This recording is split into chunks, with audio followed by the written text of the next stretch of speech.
Assalamualaikum warahmatullahi wabarakatuh. Tabik pun. Pada hari ini kita kuliah manajemen hidupan liar yang berkaitan antara satwa liar dengan kawasan hutan, taman hutan raya. Satwa liar itu tersebar di kawasan hutan kita. Tapi kawasan hutan kita berdasarkan undang-undang itu dibeda-bedakan ya. Dibeda-bedakan menjadi beberapa fungsi. Nah, fungsi konservasi, fungsi lindung, dan fungsi produksi. Sedangkan di kawasan Taman Hutan Raya ini masuk di dalam kawasan hutan konservasi. Sebelumnya, mari kita perhatikan definisi Taman Hutan Raya. Adalah kawasan pelestarian alam untuk tujuan koleksi tumbuhan dan atau satwa yang alami atau buatan, jenis asli dan atau bukan asli, yang dimanfaatkan bagi kepentingan penelitian, ilmu pengetahuan, pendidikan, menunjang budidaya, pariwisata, dan rekreasi. Nah, tujuan koleksi inilah yang menjadi fokus utamanya. Jadi, koleksi bisa berarti tumbuhan dan satwa yang ada di sana atau secara alami berada di sana. Bisa juga koleksi berarti memasukkan satwa liar maupun tumbuhan ke dalam taman hutan raya. Itu jadi menjadi campuran di sana. Nah, yang asli atau bukan asli. Jadi tumbuhan lokal atau satwa yang ada di sana juga bisa didatangkan dari luar.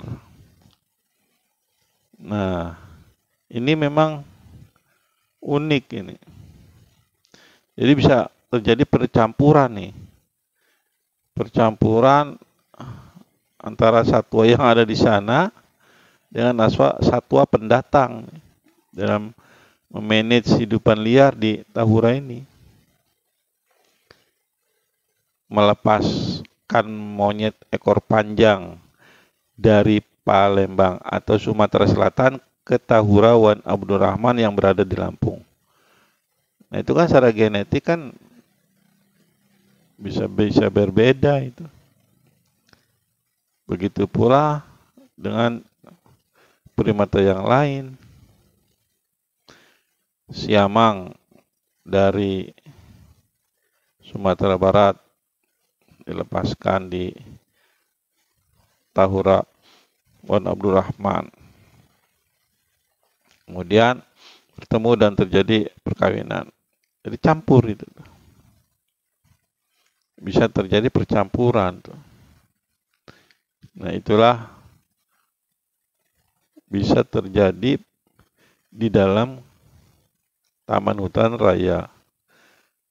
Kalau di Taman Nasional itu dilindungi keasliannya. Jadi meminimalisir bahkan meniadakan terjadi percampuran atau perkawinan satwa liar dari luar kawasan itu. Sedangkan di Tahura sebaliknya malah. Nah, pemanfaatannya untuk penelitian. ilmu pengetahuan, pendidikan, menunjang budidaya. Nah, menunjang budidaya baik flora maupun satwa. Jadi ada tanaman dari sana untuk dibudidayakan atau tanaman dari luar untuk dibudidayakan di dalam tahura, dicampur jadi. Nah, juga menunjang budaya di dalam tahura juga menjadi budaya dari masyarakat sekitar yang bernuansa positif tentunya ya, untuk konservasi. Konservasi baik itu konservasi tanah dan air, konservasi flora fauna, pelestarian satwa liar. Nah, semua itu bisa dimanfaatkan untuk pariwisata dan rekreasi. Kita membuat jalur-jalur wisata yang ada di Tahura sehingga pengunjung mudah untuk melihat satwa liar ataupun sarangnya ataupun jejaknya.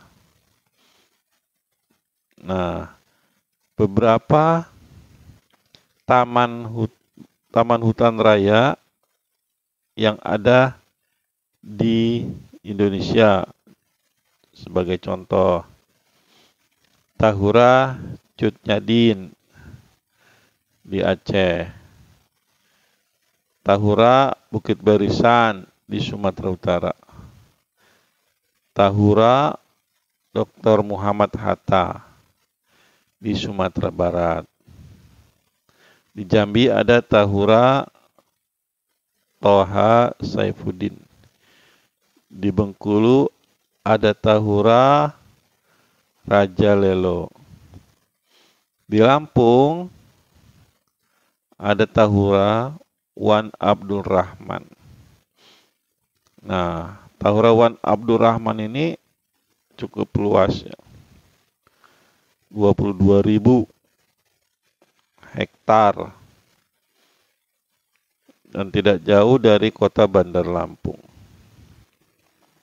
Satwa liar di tempat tertentu masih banyak seperti beruang, rusa. Dulu pernah ada gajah. Ada beberapa masyarakat yang bercerita tentang bagaimana dulu pada saat mereka menggarap lahan di Tahura bertemu dengan gajah. Berarti keberadaan gajah dulu di tempat tertentu di dalam Tahura masih ada, tapi sekarang sudah tidak ada. Pindah ke Taman Nasional Waikambas. Nah, kalau jenis primata seperti siamang itu masih sering bisa kita jumpai di dalam Tahura. Nah, kadang-kadang permasalahannya satwa liar di Tahura itu adalah adanya perburuan nih. Perburuan satwa liar. Semua kawasan hutan itu 24 jam bisa keluar masuk masyarakat ke dalam hutan. Kalau ada oknum yang mau masuk ke dalam Tahura tentu sangat mudah. Nah, oleh karena itu, untuk melindungi satwa liar di Tahura, tentu harus melibatkan peran serta masyarakat. Tidak mungkin mengandalkan Polhut, itu tidak mungkin. Karena saking luasnya. Dan 24 jam terbuka, bebas.